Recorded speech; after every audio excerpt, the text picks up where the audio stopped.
बिस्मिल्लाहिर्रहमानिर्रहीम। अस्सलामुअलैकुम नाज़रीन कराम, नई वीडियो में आपको खुश आमदीद कहते हैं।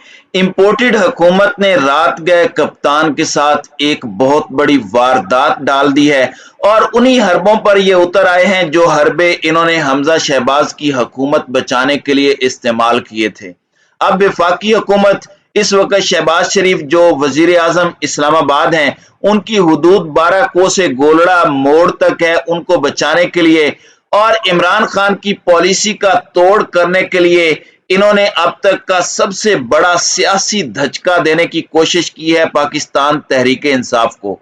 जबकि दूसरी जानिब पाकिस्तान की अफवाज के खिलाफ रेड लाइन क्रॉस हो चुकी है और अब खुलकर पाकिस्तान की फौज के अहम तरीन Jarnail core commander Peshawar lieutenant general Faiz Hamid को इन्होंने ललकारना शुरू कर दिया है और इन्हें एक नई मुश्किल का सामना करना पड़ सकता है। इस हवाले से डिटेल्स भी आपके सामने रखनी है। जबकि कप्तान का प्लान क्या था जिसकी वजह से इनके हाथ पांव फूल गए।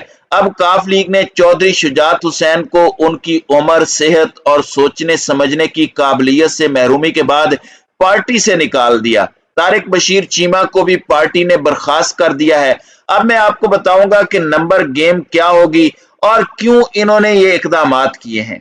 सबसे पहले तो इत्तलाआत ये हैं कि शहबाज हुकूमत के लिए खतरे की घंटी बजी और तहरीक इंसाफ के हुकूमती इत्तेहादी जमातों से राब्तों का इंकशाफ हुआ है। पीटीआई के जराए ने भी ये कन्फर्म किया है कि फोन पर राब्तों में मुज़ाकरात पर इत्तेफाक हुआ है, यानी अभी तक टेलीफोनिक राब्ते हुए हैं कुछ इत्तेहादियों से और इन टेलीफोनिक राब्तों के अंदर इस वक्त ये इत्तेफाक है कि हम मुज़ाकरात करते हैं, हम साथ बैठते हैं। तो कह सकते हैं कि सब्ज बत्ती पर जाने से पहले पीली बत्ती जो है वो ऑन हो चुकी है और ये चीजें शहबाज शरीफ के लिए बड़ी अलार्मिंग है, क्योंकि वो फैसला कर चुके हैं कि इक्तदार के साथ चिमटे रहना है और अगर निकले भी तो बेटे की तरह बेआबरू होकर निकलना है। अब मैं आपको ये भी बता दूं कि हुकूमती इत्तेहादियों के हुकूमत छोड़ने के लिए तहरीक इंसाफ ने राब्तों का आगाज कर दिया है और तहरीक इंसाफ ने बीएमपी, बीएपी और जमाते इस्लामी से राब्ता किया है। इत्तलाआत जो इस वक्त मौसूल हो रही हैं वो ये हैं कि तहरीक इंसाफ के रहनुमाओं ने रवां हफ्ते तीनों जमातों के रहनुमाओं से मुलाकात भी करनी है। बहुत सी चीजें डिसाइड हो चुकी हैं और परवेज खटक की सरबराही में इमरान खान ने यह सियासी कमेटी बनाई थी और इस कमेटी में असद कैसर, फवाद चौधरी और असद उमर शामिल हैं। अब यहाँ पर एक जानिब तो ये सूरत हाल है, 2 वोटों की हुकूमत है। अब इस मामले में कुछ बड़ी टेक्निकलिटीज हैं जिन्हें आपने समझना है। एक जानिब रात गए चौधरी शुजात हुसैन को फारिग किया गया। अब काफ लीग की कौमी असम्बली में 5 नशिस्तें हैं। एक है मोनिस इलाही और हुसैन इलाही, दूसरे हैं सालिक हुसैन और तारिक बशीर चीमा, यानी 2 इधर और 2 उधर। इस सब के अंदर एक है मिसिज फर्रुख खान। अब इन पर मैं समझता हूं कि पूरी गेम है, क्योंकि पार्लिमानी पार्टी का सरबराह जनरल असम्बली के अंदर 3 वोटों से बनेगा और इसमें इत्तलाआत यही है कि मोनिस इलाही पार्लिमानी लीडर बनेंगे, क्योंकि मोनिस को 2 वोटों की हिमायत हासिल है अपने अलावा। तो ऐसी सूरत में सालिक और तारिक बशीर चीमा शहबाज शरीफ को वोट नहीं दे सकेंगे और डी सीट भी हो जाएंगे अगर सदर मुमलिकत शहबाज शरीफ को एतमाद का वोट लेने का कहते हैं। अब यहाँ पर एक और वारदात भी हो सकती है। देखें, पीटीआई के इस्तीफे कबूल नहीं हुए थे।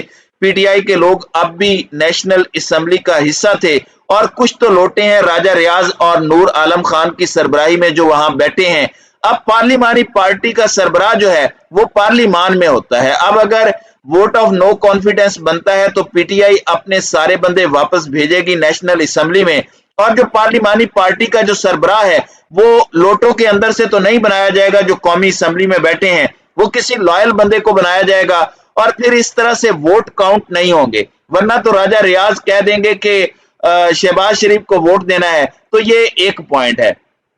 और दूसरा पॉइंट क्या है? दूसरा पॉइंट इससे पहले भी सामने आया कि इन्होंने मरहलावार 10-10, 12-12 नशिस्तों पर इस्तीफे मंजूर करने हैं और फिर इस पर इलेक्शन कमीशन करवाएगा। इन 10-12 नशिस्तों में से एक नशिस्त भी, जिस तरह से पंजाब के ज़िमनी इंतखाबात में 1-2 नशिस्तें आखिर पर जानबूझकर जितवाई गई, मैनेजमेंट के लिए। इसी तरह से MNAs के जब दोबारा इलेक्शन हो तो नून लीग को जितवाया जाए। अब राजा परवेज अशरफ थोड़े थोड़े करके इनके इस्तीफे कबूल करते रहेंगे और वो फिर यहाँ पर आते जाएंगे। तो आप समझ रहे हैं कि 2 सीटें इनकी बढ़ती जाएंगी और इनका जो इत्तेहादियों पर इन्हिसार है वो खत्म हो जाएगा। लेकिन जो बड़ी जमातें हैं पीपल्स पार्टी और नून लीग, वो दोनों एक पेज पर हैं। अब इस सब के अंदर मरकज में लाहिक खतरात के पेश नजर वफाकी हुकूमत ने PTI अरकान के इस्तीफे मंजूर करना शुरू कर दिए हैं और इब्तदाई तौर पर कौमी असम्बली में अली मोहम्मद खान, फैसल मोहम्मद खान, शौकत अली, फखर जमान खान, फरूख हबीब, एजाज अहमद शाह, जमील अहमद खान, मोहम्मद अकरम चीमा, अब्दुल शकूर शाह, डॉक्टर मेहरुन्निसा, शीरी मजारी, शंदाना गुलजार खान, इन सब के इस्तीफे मंजूर हुए हैं और ये कुल 11 अराकीन है। और इसके अलावा मजीद इस्तीफे भी आप अब ये कह रहे हैं कि मंजूर करेंगे, यानी सिलेक्टिव, वरना तो सबके मंजूर करें ये इस्तीफे, तो ये एक गेम है।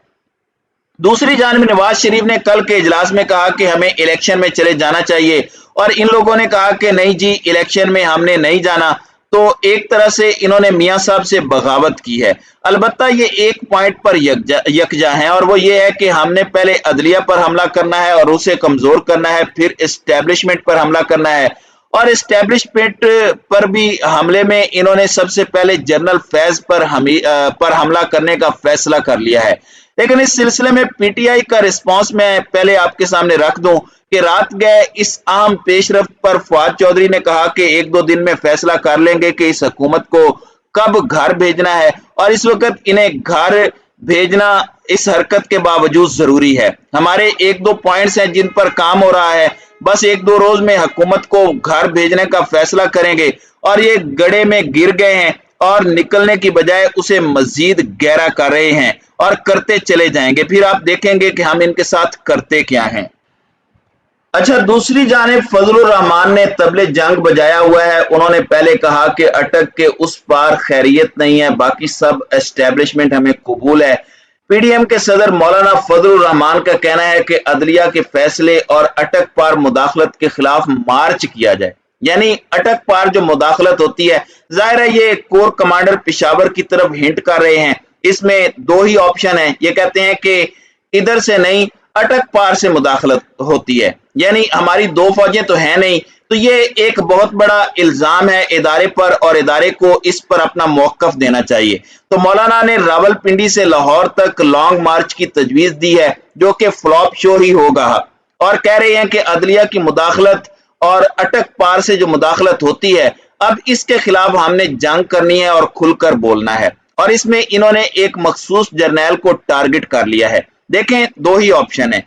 अगर तो वो जर्नैल मुदाखलत कर रहा है जबकि इदारे जो हैं वो एपॉलिटिकल हैं, तो फिर इदारा इसके खिलाफ कार्रवाई करे और वो कार्रवाई करके कौम को बता दे। और अगर ऐसा नहीं है तो ये मौलाना जैसे अनासिर जो इदारे के अंदर ये तासुर देना चाह रहे हैं कि एस्टेब्लिशमेंट के अंदर, जैसे साद रफीक ने कहा कि कुछ सहूलतकार अभी भी खान के बाकी हैं, तो फिर इस पर बयान आए कि लोग क्यों इस तरह की बातें कर रहे हैं। तो दोनों सूरतों में इस वक्त क्लैरिटी लाना बहुत ज्यादा जरूरी है, वरना मामलात के अंदर जब आप लूप होल छोड़ते हैं तो चीजें मजीद खराब तर होती जाती हैं। तो नाज़रीन इकराम, आपकी इस वीडियो के हवाले से क्या राय है? अब अपनी राय का इजहार कमेंट सेक्शन में जरूर कीजिएगा।